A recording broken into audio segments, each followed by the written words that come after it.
Hello, palabas na naman ako dito. Palabas na naman ako. Sino? Ano ba ang gitna?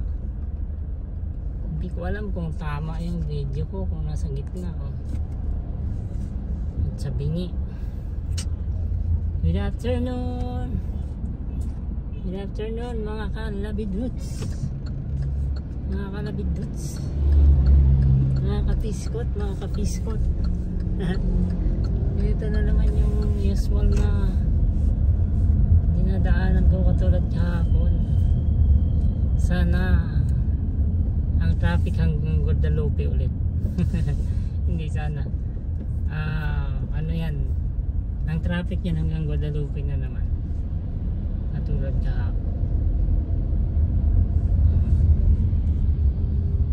Mga kapiskot, tama ba yung video ko? Hindi ba chubby ni? Kanina nagluto ako ng adobo bago ako umalis sa bahay. Kinarir ko na kahit patsamba lang yun, parang kinarir ko na pagkaka-adobo.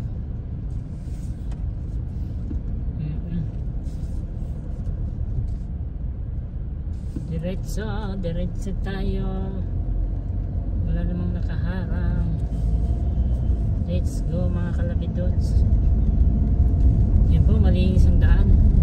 Kahapon kasi merong tawag mo, smoke belching yung operation.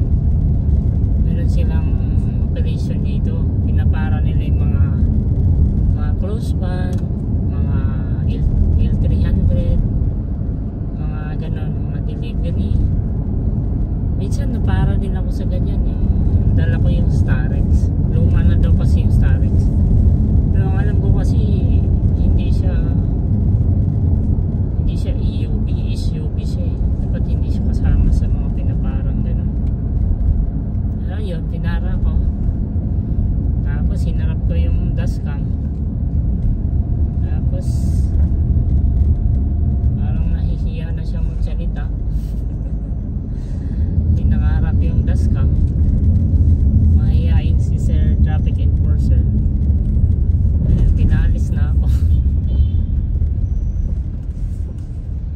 Sabi ko, wala, eto na, chiring. Ito na yung katulad kahapon. Sinasabi ko kahapon hanggang Guadalupe yung buntot ng traffic. Pagka medyo kasi ako kahapon, maaga ako umalis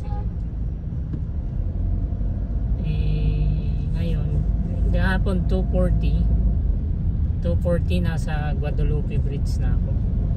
Ngayon 3:03 na, andito pa lang ako. So siguro mga 10 minutes advance ako kahapon umalis.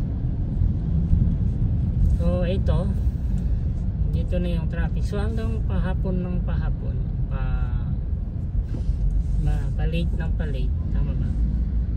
Palayo ng palayo yung buntot ng traffic. So dito na siya ngayon. Kahapon 2:40 nasa Guadalupe Bridge. So dito na siya 3:03. So mga 3:30, mga 4 o'clock. Itong buntot na to, yung pinakahuling, yung dulo ng traffic nandun na yan sa may Ayala or sa Magallanes. Tukod na yan. Tulad niyan, tumukod na kami. So 3:04, anong oras ako darating yan? At nakikita niyo yung pagbaba dyan ng ulap, naka dark, na siya, dark mood. Ibig sabihin yan, bubuhos na siya maya. Agoy, kailangan kong putulin yung video. Dito na tayo sa tapat ng Petron. Dito yung bandang inubertikan ako ng big bike nakaraang araw. So talagang bumper to bumper na. So not worth it na mag video. Okay, bye bye mga kalabidots.